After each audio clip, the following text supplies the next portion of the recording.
Hello and welcome to episode 255 of the 77 Club. Harry, start with the socials. Yes, the Wall 77 Club on Facebook and Instagram, at 77 Club Podcast on Twitter.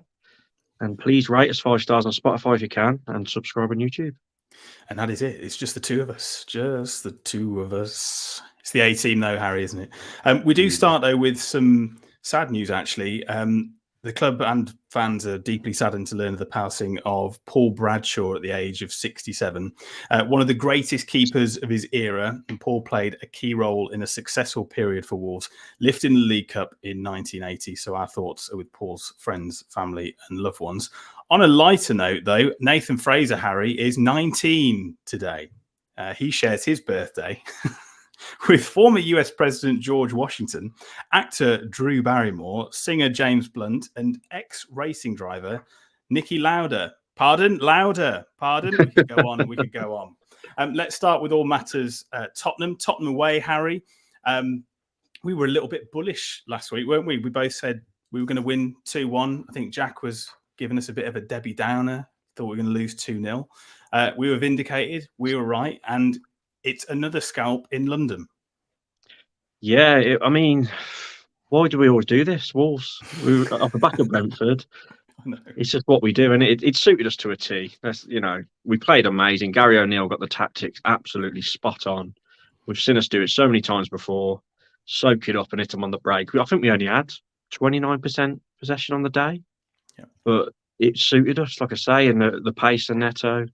Gomes and Lamina in midfield, unbelievable. Our defence were immaculate. Semedo, which I'm sure we'll get onto later when we talk about man of the match, he was up there for me.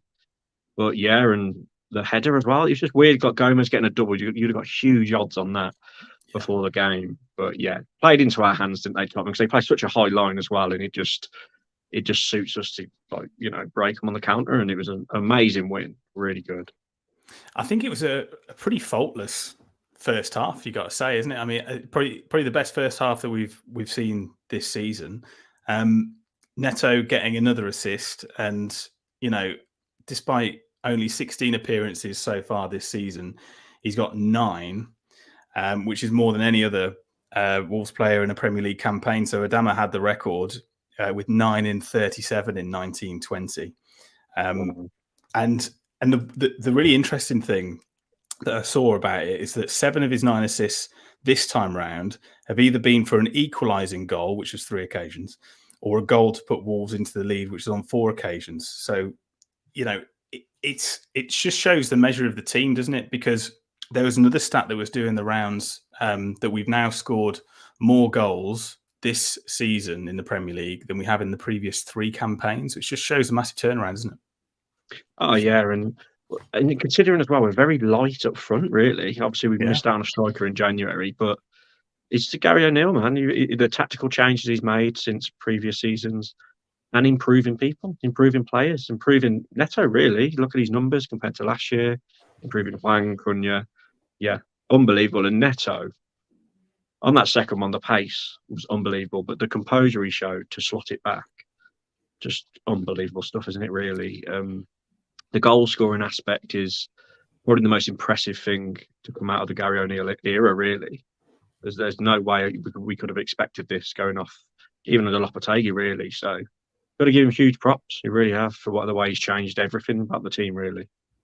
And with that second goal, obviously, it was started by Gomes, wasn't it, on the edge of the box? And then obviously lightning pace, but then he's got to cover some ground to get into that position in the Tottenham box to finish it off. That's the incredible thing. The absolute engine on him. Yeah, he's all round performance. Like, it's mad to think that everyone was like, Tommy Doyle's undroppable. He's undroppable, but Gomes has come back in since his suspension for the red card at Brentford, and he's been incredible. Like he was everywhere, wasn't he? He was breaking up play. Obviously, you mentioned he started off that attack and got on the end of his own start of the attack, really. The header for the goal, like, who would have thought he'd score a header off a corner? You'd never would have thought that. And it was pretty much a perfect performance from him, wasn't it? Him and Lamina, to be fair, but obviously Gomes took the plaudits for getting the 2 goals. But what a player. Like, we knew he was highly touted when he come in, and obviously got a goal in his debut.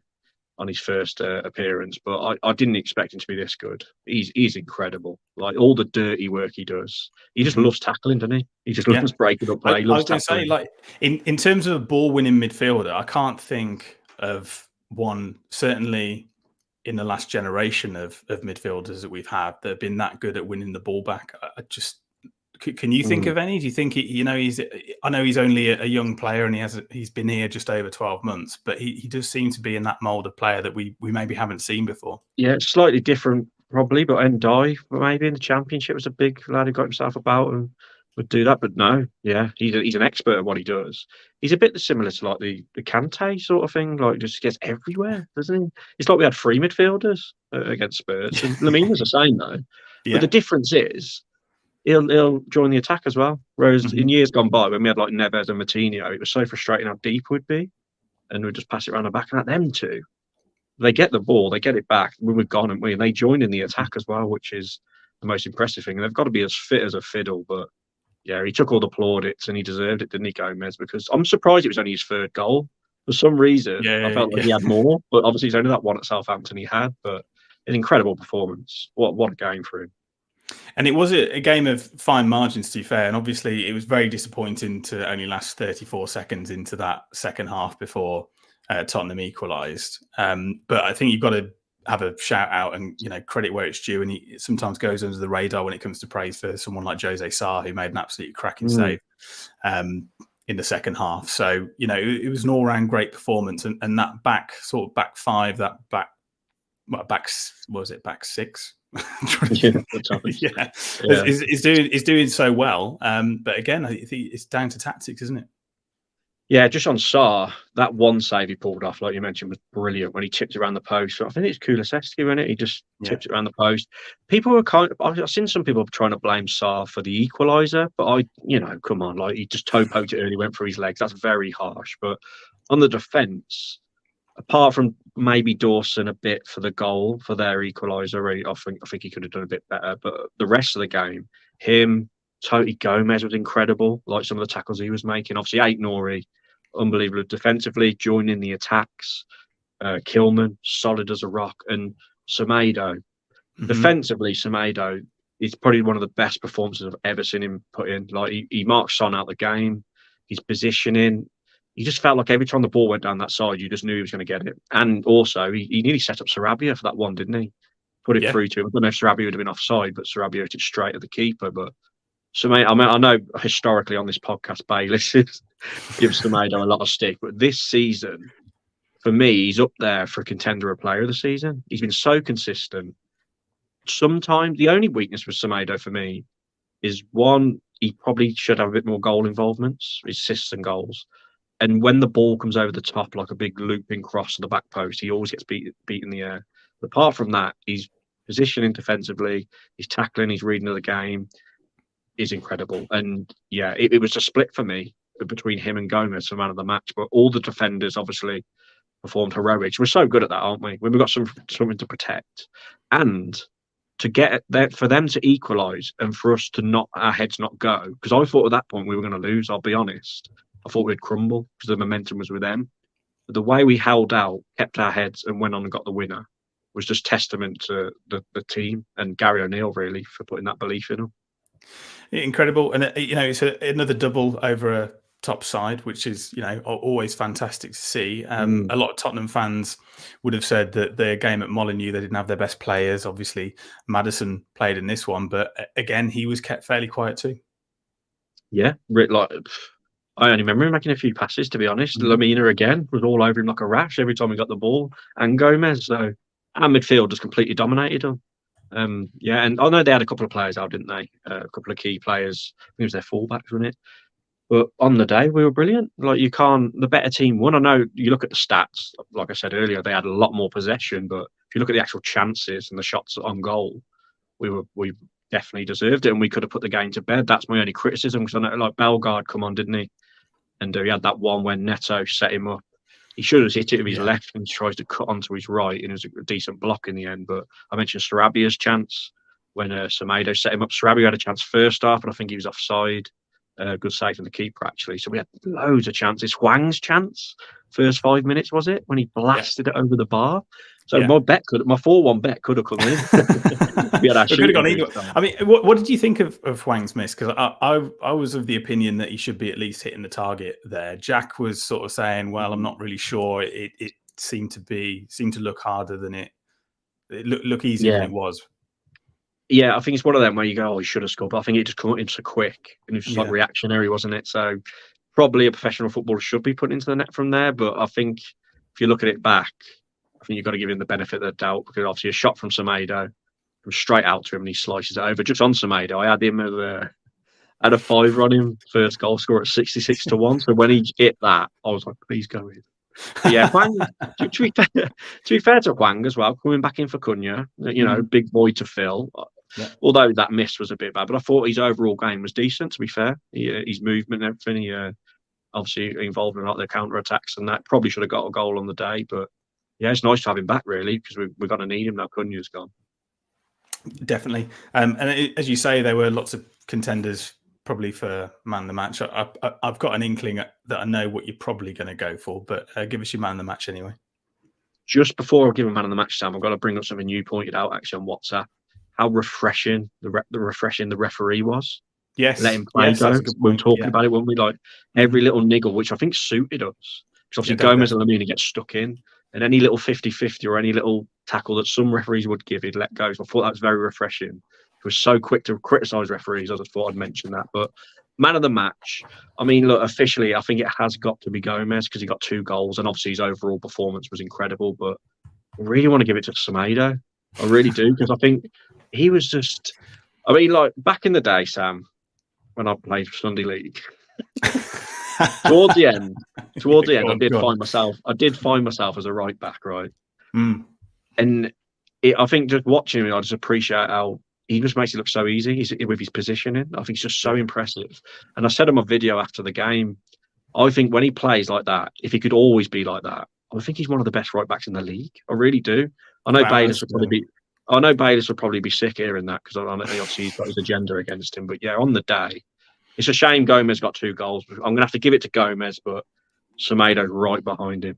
It's a shame in a good way. And you know what? It's refreshing, I think, for me anyway, just how many goals we're scoring from set pieces and notably corners as well. Because historically, every time we get a corner, I'm like, this is no chance we're getting anything off this. I'd rather have a throw in sometimes. But I think we're so used to having the short corner and the Matinho, and every now and again it would come off. But I think this is the highest scoring season for a very, very long time, where we scored this number of goals from a corner. But it does open up that debate, and you've mentioned them twice, or a couple of times, the two, which is Lamina and Gomes, and how good they are and how well they work together.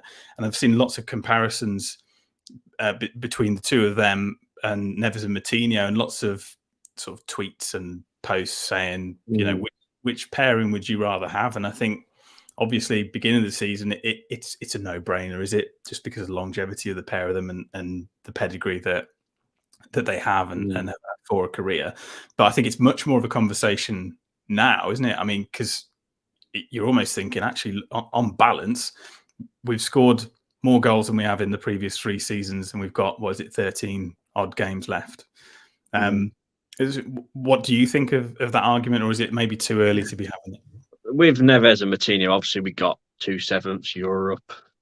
It was a bit mundane at times, wasn't it? Like they're a bit too deep at times. But I think as it stands, you've got to go with Neves and Matinho. But it's so good, Lamina and Gomes, man. Like I've said a few times on this podcast, when we knew Neves was going, when we had that spell under Lopetegui, when it was Lamina and Gomes last year, and we won those few games in a row, I weren't that concerned about Neves going, because I knew we had them 2 to come to play this season. So, I mean, if Lamina and Gomes keep doing this for the next few years, and say we do, I don't want to say it, because it also feels like jinxing us. If we do push towards Europe this year or get top 10, and then we do it again next year, and they're the 2 that are in midfield, I can't believe I'm saying that, because it might be recency bias, because obviously Neves and Matinho are 2 of the best players we've ever had at Wolves. So it might be a bit disrespectful to them. But if you remember the highs of Neves and Matinho, they were incredible, weren't they? So it's a great debate, though. And I I think I did see it pop up one of the polls. It was very close, wasn't it, in the voting? Yeah. Mm.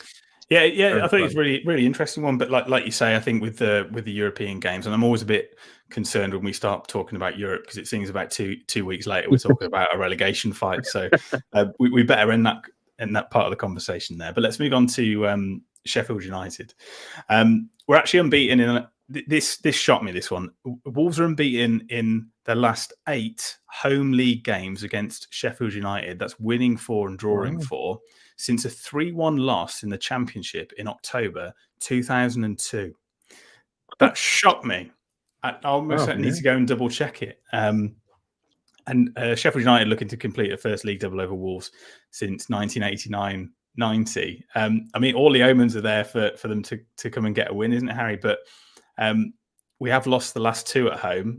Last time we did that, 3 in a row, top flight matches, was October-December 2022, which was 4, which would have been, I imagine, been under Steve Davis / Bruno Lage. I mean, you've got to go unchanged, I imagine.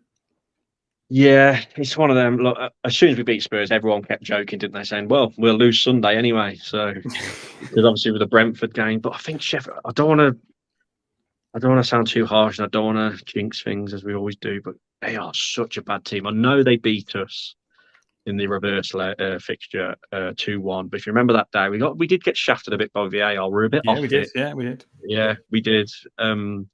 We're a bit off it that day, or it must be said. And it was around that sort of period where, we weren't long after like Luton and Ipswich, was it? So it was around that period where we were still trying to find ourselves. I think we had kalajdzic up front that day.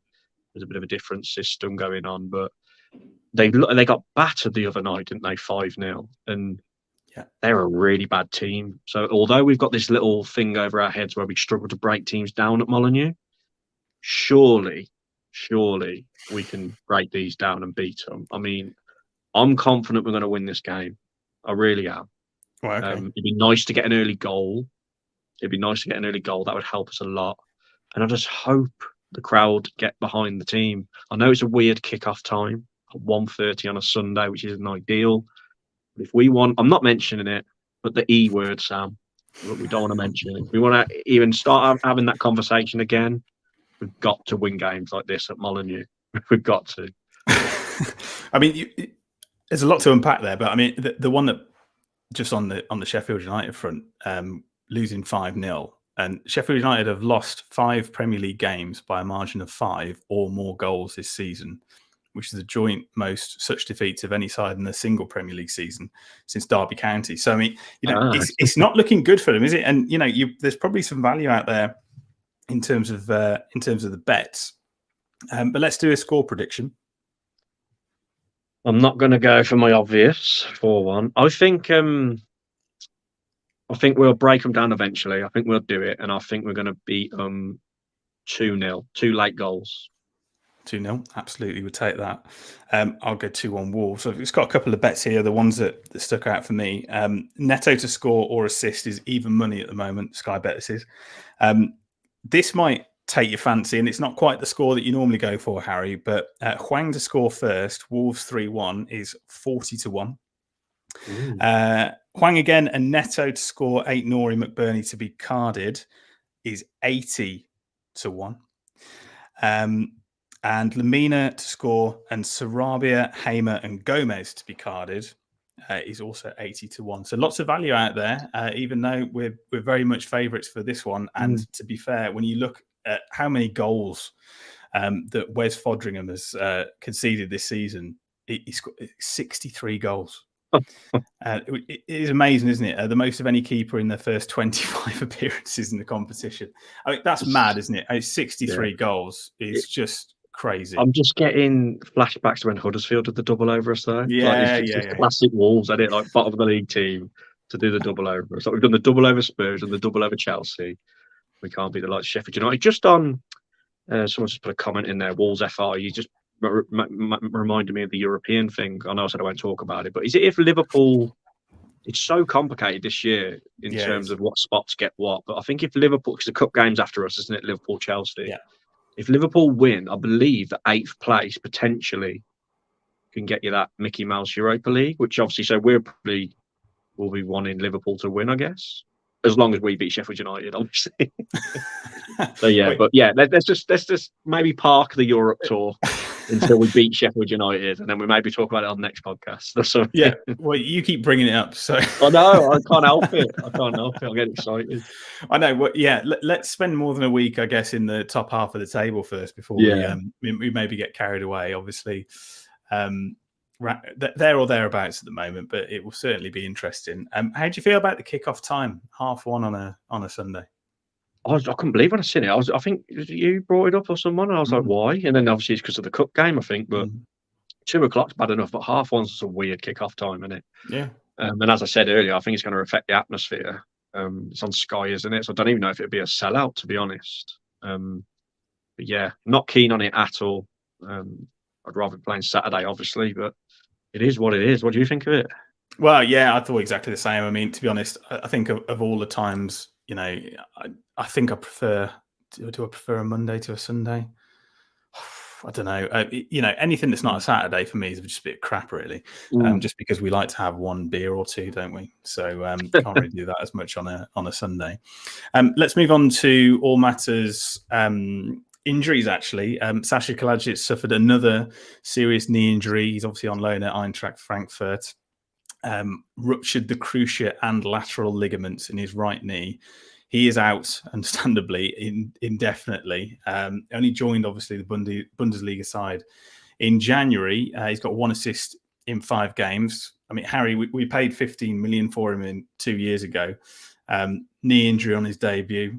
He's got 3 in 13 this campaign, which isn't a bad return for somebody who just wasn't getting the minutes. But you just feel that this is probably it for him at the top level. I don't know. It's a shame, isn't it? I'm gutted for him. 1, because obviously it's horrendous luck. 2, he got 2 really important goals for us this season, didn't he? Those 2 late winners at Everton and was it Bournemouth, I think. But I liked him as well. I really liked him when he was at Wolves. I liked the fact he gave us a different option. I thought he was tidy on the ball, but you could just tell Gary O'Neill never fancied him from the off. So for him to go out on loan and play, I think they were doing it really to try and set him on. Hoping he's going to do decent and try and set him on. Now, obviously, that goes out the window. And it's a shame as well, because after watching those documentaries on him, he's just such a nice bloke as well. Like, it couldn't happen to such a nicer person, really. Don't really deserve it, does he? But tough to come back from that, to go through all that again. He's going to have to be tough mentally. I need to get over that again. It's a shame. You wouldn't wish it on anyone, would you? Well, no, physically as well. Once those ligaments start to prang every couple of years, Johnny, prime example. Easily one of the best left backs, I think, in his prime in the league. Certainly in that mini group outside the top 4 and 6. But yeah, just a real shame for him. But there's a difference between not wanting to play him and maybe doesn't fit into your system, and having somebody that can do that, compared to not maybe wanting to play him, but you haven't got a choice. Because we found out pretty quickly after the transfer window slowly shut that it only takes one injury, and all of a sudden that the bench is looking a little bit weaker. And he does offer that different dimension. And to be fair, 3 goals in 13 games. If you've got a Premier League striker that's going to deliver you 10 goals, you're making your 15 million quid back. And he was pretty much on course to do that.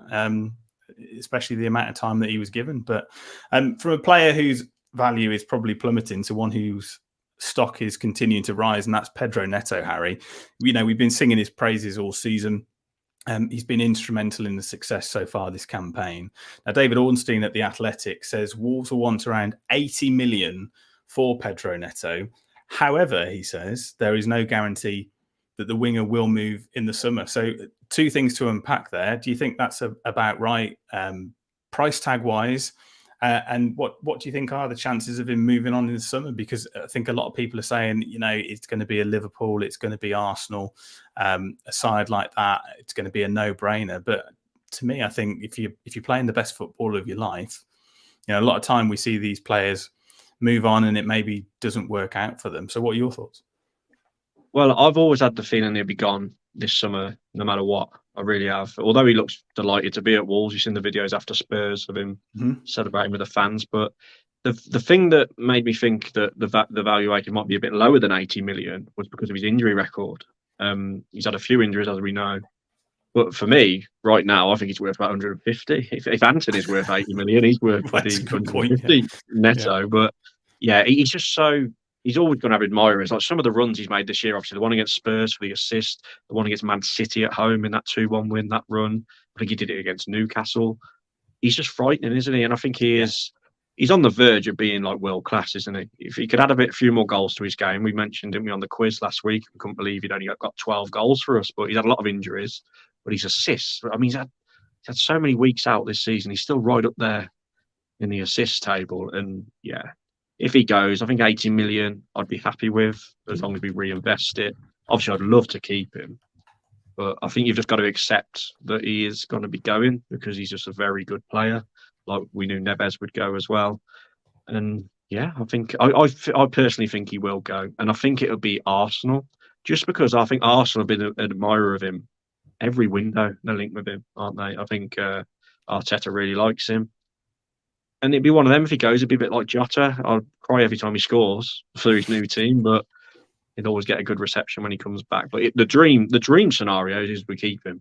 That's the dream. If we get creep into Europe, that would be the dream. But I think if I had to put my house on it, I think he'd be gone in the summer. And 80 million plus, I think you're going to say fair enough. It's a good point. Still with thee in the comments says, is Pedro worth all that to everyone or just counter-attacking teams? And I think, Harry, you mentioned those words which are bandied about so much as world class. And, the reality is that he's not getting into the Portugal squad all the time. He's not been in the most recent one. There's a couple of ex-Wolves players that are arguably keeping out at the moment in the shape of someone like Vitinha, Jota. And do you think that's a good point, that it's only really a counter-attacking team? And like you say, we play our best football when teams are pressurising us. We're inviting the pressure and hitting on the counter. Yeah, it's no secret that's his strength, isn't it? It is, using his blistering pace. He's improved a lot on his decision-making, I'd say. Like when that is prime example against Spurs, the way he stopped and laid it back to Gomes. Maybe last season he wouldn't have done that. His goal against United, I know that was on the counter-attack as well, but that was a brilliant finish, wasn't it? But yeah, when it is, he isn't like a magician, is he, on the edge of the box where he low centre of gravity, turning quick, little 1-2s. He can do it, but that is strength. He's not a tricky winger, is he? He's just pace, and he's blistering pace. Great left foot, strong as well. And you remember that goal against Luton away when he just shrugged off their defender and smashed it into the roof of the net. But I'm sure Arteta, if he went there, I'm sure he'd get a tune out of him. But it's a good point, it is, because all the shining moments of him is when we're smashing teams on the counter, to be honest. Did you see, sorry, just on that, Gary O'Neill was on TalkSport talking about it, wasn't he? And he pretty much said, we don't really need to sell unless the value's right. But he's going to say that, isn't he? So that was more about Neto as well, wasn't it, that conversation? So if the 80 million comes in, I think he'll be gone. I agree. I mean, if it is a stupid offer, because I mean, he's got a contract to 2027, so we're not going to be held to ransom over it. Maybe a new deal just to sweeten it. More money on the table, more money. Because if you're delivering and you're doing your job week in, week out, then he deserves a pay rise. Whether it's a ridiculous amount of money for a normal person, it doesn't really matter, does it? Because that's football at the moment. That's really interesting. Another one I saw, which was saying that rank Wolves managers in the last 10 years. Harry, I want your thoughts on this. So obviously in the last 10 years, we've got Kenny Jackett, Walter Zenga, Paul Lambert, Nuno, Bruno, Lopetegui, Gary O'Neill. Let's start at the bottom of the pile. I think that it's fairly obvious. I mean, maybe the top and the very last places are maybe where there's a little bit of movement. But who's going to be put in? Was it 1, 2, 3, 4, 5, 6, 7th place? It's got to be it's got to be Zenga, hasn't it? He didn't last long, did he? I think Zenga. Also Zenga. Yeah. Who else? Where it gets interesting. Name the other potential ones on the bottom again. Sorry. So Zenga. I'd say next on the list you're going to be looking at either Paul Lambert, Bruno Lage. So Saunders on there then? No. Yeah, probably So, Paul. Do you know what? The Paul Lambert versus Bruno Lage might be kind of close. But to be fair, Bruno Lage, we were pushing towards Europe at one point, weren't we? Until it fell apart yeah. the season after. Paul Lambert steadied the ship a little bit, didn't he? We had that famous win against Liverpool in the FA Cup. I know we finished about 15th that year, but he just took over the mess that Walter Zenga left, didn't he? Yeah, Lambert. Yeah, I'll say Lambert next. Yeah, and then Bruno. Yeah, Bruno at 5, I think so. And then I think it's got to be. See, now I'm torn because the way that Lopetegui left and the way that this squad has, it seems to be doing the business. Certainly more than we expected it to. Would you put him? Would you put him below Kenny Jackett? Because obviously Kenny Jackett's got a League One winners medal under his belt. Sam, Kenny Jackett, he's got to be up there, because you think where we were when he took over. Yeah, he did a fantastic job. He did. Down to League One, he got rid of all the superstars. He was brave, I know he brought O'Hara back on the away at Blackpool, put him on the bench, but he just did what needed to happen at the time. He got rid of all the negativity around the club, and he gave us belief again. So, I've got a real soft spot for Kenny Jackett. I really have, because that League One season was one of my favourite seasons ever, apart from the Europa League season. And he kind of saved our club. We could have been lingering down in League One for a long time. And I know we had the funds. I know, we had the biggest budget in the league, and we should have come back up. But the way he did it, and in the Championship, when we had Afobe, Sacco, Dicko as our front three, nearly went up again. So those memories of those times under Kenny Jackett, I absolutely loved it. It obviously went a bit stale, and when he eventually left. Yeah, but he's got to be up there, Sam. Jackett. Would you say he's 4th? Well, the interesting thing, because I know that there's a video out there, or of you maybe phoning TalkSport or something, where you said that you wanted Paul Lambert to stay and get given a go under Fosun, because obviously Fosun came in, sacked Paul Lambert, brought in Zenga. No, so I know, and you've put him down there at 6. So I think what happened was, go on. So it was on my YouTube channel when Fosun took over. I did a video saying that they've got to give Lambert a chance. It's still and there. obviously they got rid of him. Well, they got rid of him, and then they brought Nuno in, didn't they? So how wrong was I? Oh, it's not the first time. Right. So I bet you never thought we'd be having this conversation tonight, but who's the better manager, or who had the better Wolves career out of Kenny Jackett or Julian Lopetegui? Oh, so Lopetegui's on the list. Yeah, I would put Kenny Jackett above Lopetegui. Yeah. Only because, although Lopetegui did a fantastic job keeping us up from bottom of the league at Christmas, I think you've got to take a few points off him for being a whinge bag and moaning towards the end. I wanted him to stay again. I wanted Lopetegui to stay at the time. But yeah, I would put Kenny Jackett above Lopetegui purely because of where Jackett got us from down in the dungeons of League One, and then we nearly went up in the Championship as well. I prefer Jackett. I've got better. He's more favourable, if that makes sense. Lopetegui's probably a better manager, but in terms of Wolves times, I've got to go for Jackett. Bit of indication for you, Harry, because you don't get on with Jamie O'Hara, and not much love lost, obviously, between him and Wolves fans. But IH says, I won a competition to meet Jackett, and he was a lovely bloke, plus he couldn't stand O'Hara. His words, not mine. And Steve says, Kenny Jackett was excellent. Tom says Kenny Jackett was class, proper old school football manager. We'll put him in at 3. Go on. I think Kenny Jackett might be top 2. Do you know what? When I think about it. Here's the tricky one if you want him in the top 2, because you've got Gary O'Neill and Nuno left over. Look, Nuno's number 1. Nuno, let's just forget about that. There's no debate. Yeah. Nuno is number 1. It's for me whether Jackett's above Gary O'Neill, because Gary O'Neill's only been here 2 minutes. Jackett was a few seasons, wasn't it? What if Gary O'Neill going from right now? To be fair, Gary O'Neill surprised everyone. We were tipped for relegation. It's entertaining. Recency bias and all that. I think, so I don't get lynched, we'll put Gary O'Neill 2nd, and Jackett 3rd. But it's close. That's close, man. Just because of the time Gary O'Neill's been here, it hasn't been long. Yeah, it's a good point. And you know what? The win ratios, when you look into it, I know it's a little bit different, because obviously being in League One, in the Championship, and Nuno having a season in the Championship, Gary O'Neill obviously only having basically a handful of games, really. But the one with the best which probably isn't the biggest surprise, is Nuno 47.7. But in second place, it is Kenny Jackett. His win percentage is 46% over 150 games. So, he's here for a long time, and obviously got some good memories of that and getting us, like you say, out of the doldrums. But yeah, nothing beats Europe. And do you think if Gary O'Neill, I'm going to use the E word again, Harry, but do you think if Gary O'Neill got us into Europe this season, that is a bigger achievement than maybe the first 7th place finish that Nuno achieved, having just got promoted? I'd say so, because that first year we got 7th. We were on a high, wasn't we? We blitzed the championship. We made really good signings, and we weren't that surprised. I don't think. I think we all predicted mid-table at the time. So we were all on a high. With Gary O'Neill, all the mainstream media had him to go down. A lot of Wolves fans, including some of us on this podcast, had us to go down. So although we had a decent squad, he still worked absolute wonders. So I think if we got into Europe, if we came 7th this season, that is incredible. That's like manager of the season territory if he does that. So yeah, I think it'd be a bigger achievement for O'Neill to do it. Yeah, it's 7th would be 10 places higher than what I was expecting / really would have taken. Snapped your hand off at the beginning of the season.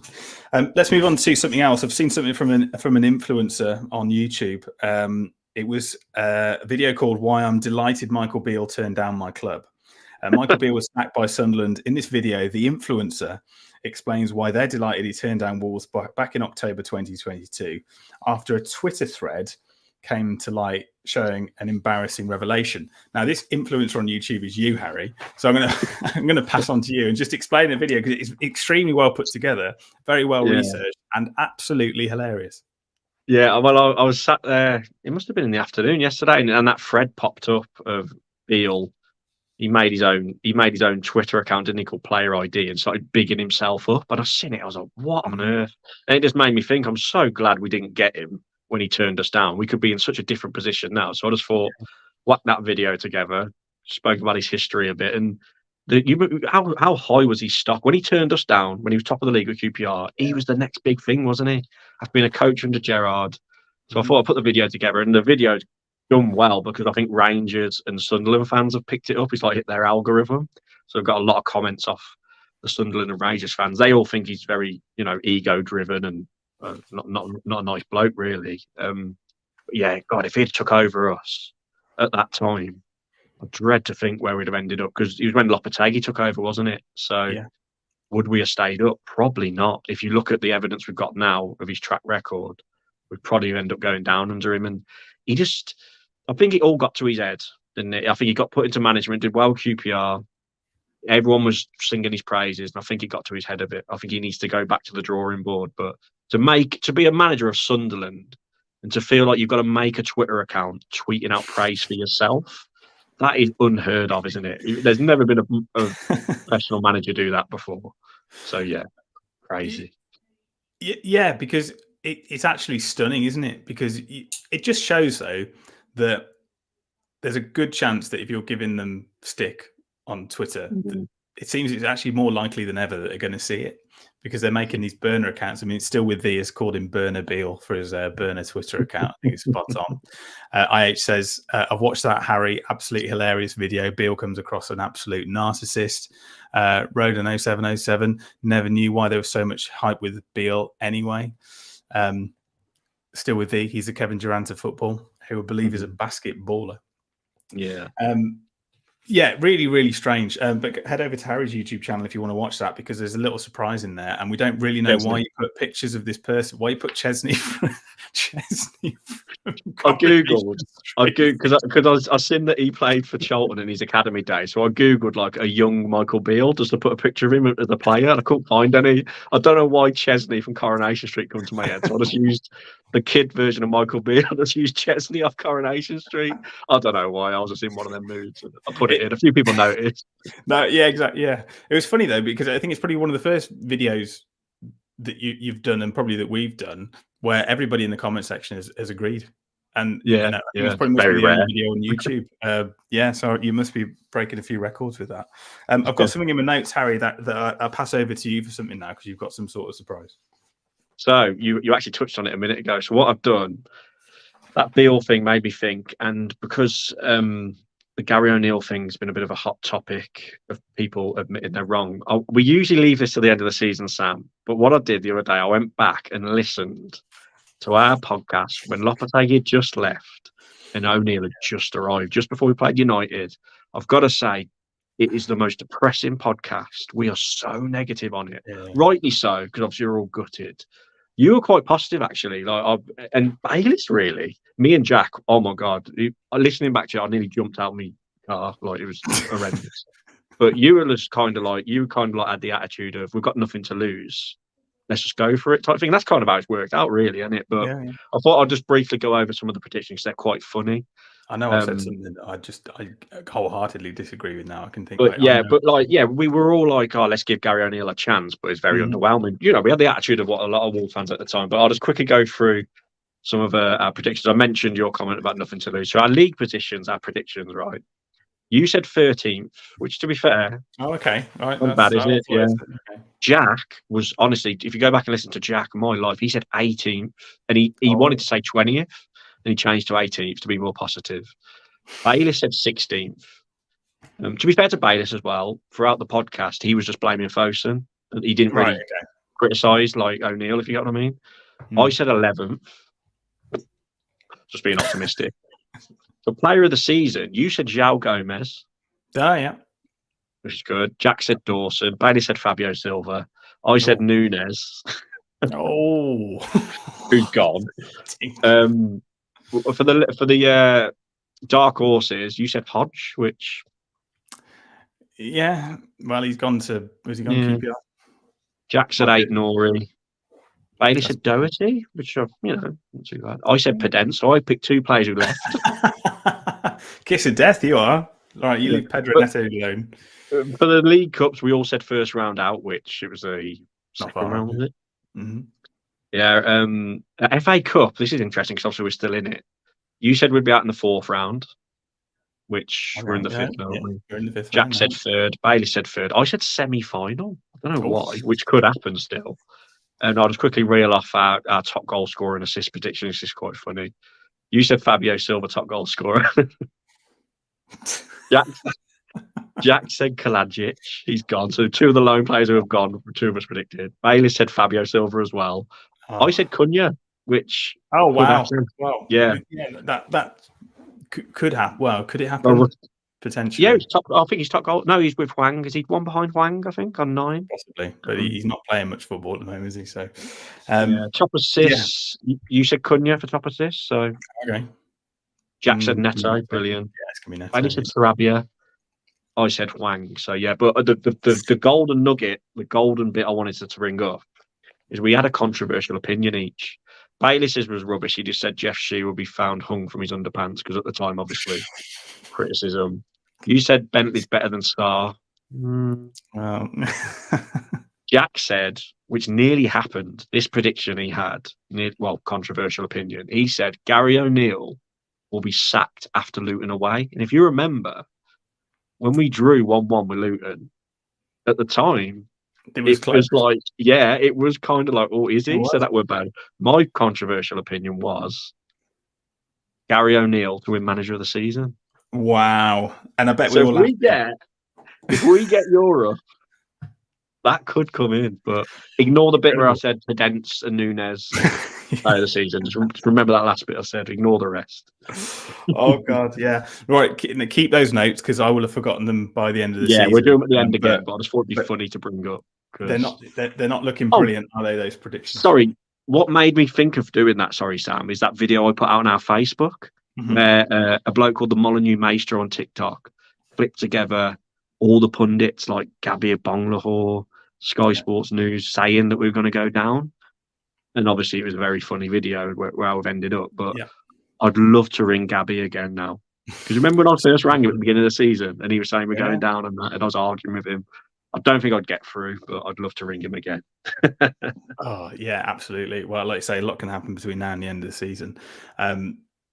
But let's leave it there for another week. I think we did quite well there, Harry. So we'll say goodbye to Harry Mansell. Yes, and cheers for everyone tuning in. Quite a few viewers tonight. Yeah, no, good to And have yeah, you with us. And we I got saw through it it. actually just finally before we leave. Stokes' technical director has left the club with John Walters taking over from Ricky Martin. So it looks like he's leaving La Vida Stoker. I'll leave you with that. See you next week.